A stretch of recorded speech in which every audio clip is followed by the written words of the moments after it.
Hi guys, welcome back to cyber friend YouTube channel.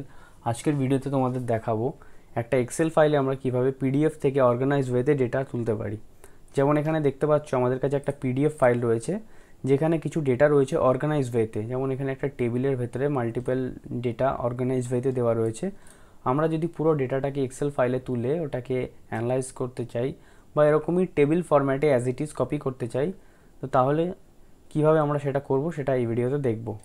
তো আমরা সমস্ত ডেটাকে প্রথমে সিলেক্ট করে নেব। কন্ট্রোল এ প্রেস করে আমরা অল ডেটাকে সিলেক্ট করব, দেন কন্ট্রোল সি প্রেস করে আমরা ডেটাটাকে কপি করলাম। এখন যদি আমরা এক্সেল ফাইলে এটাকে পেস্ট করার চেষ্টা করি কন্ট্রোল ভি প্রেস করে, তাহলে কিন্তু দেখব একটা সিঙ্গেল সেলের ভেতরে আমাদের সমস্ত ডেটাটা পেস্ট হয়ে গেছে, বাট আদার কোনো সেলে পেস্ট হচ্ছে না। এখান থেকে যদি আমরা সিম্পলি র্যাপ টেক্সট করারও চেষ্টা করি তাহলেও কিন্তু সিঙ্গেল সেলের ভেতরেই আমাদের ডেটাটা র্যাপ হয়ে আসবে। তো এখানে আমরা কি করতে পারি, আমরা সিম্পলি পিডিএফ ফাইলটাকে এই এক্সেলের ভেতরে লোড করব।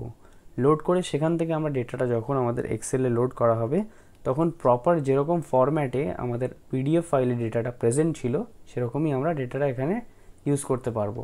তো তার জন্য আমরা যাব ডেটা ট্যাবে, এখান থেকে গেট ডেটা অপশানে ড্রপ ডাউনে ক্লিক করব। ফর্ম ফাইল অপশানে গিয়ে আমরা ফর্ম পিডিএফ সিলেক্ট করব। ফ্রম পিডিএফ থেকে আমরা যে লোকেশানে আমাদের ডেস্কটপ বা ডাউনলোডস বা যেখানে আমাদের সেই পিডিএফটা আছে ওটাকে সিলেক্ট করতে হবে অ্যান্ড এখান থেকে ইম্পোর্টে ক্লিক করব। ইম্পোর্ট করার সাথে সাথে আমাদের এখানে কিন্তু পিডিএফটা লোড হয়ে চলে আসবে এবং আমার পিডিএফ ফাইলে এখানে অল্প কিছু একটাই সিঙ্গেল পেজ ছিল এবং সিঙ্গেল পেজে একটা টেবিল দেওয়া ছিল, তার জন্য এখানে শুধু টেবিল দেখাচ্ছে।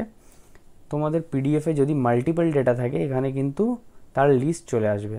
সেখান থেকে আমরা যে ডেটাটা আমাদের রিকোয়ার্ড আছে আমরা এভাবে ক্লিক করে সেই ডেটাটাকে দেখতে পাবো। দেন এখান থেকে আমরা যদি সিম্পলি লোড অপশানে ক্লিক করি তাহলে দেখব আমাদের পিডিএফে যে ডেটাটা ছিল এক্স্যাক্টলি ওইভাবে টেবিল ফরম্যাটে আমাদের এক্সেলে লোড হয়ে গেছে। নাও এখান থেকে আমরা সিম্পলি যে কোনো ডেটাকে শর্ট করতে পারি অ্যান্ড অর্গানাইজ ওয়েতে সেই ডেটাটাকে আমরা অ্যাক্সেস করতে পারবো। তো এরকমই আরও এক্সেল রিলেটেড ভিডিও দেখার জন্য সাইবার ফ্রেন্ড ইউটিউব চ্যানেলকে সাবস্ক্রাইব করো। Thank you so much for watching the entire video.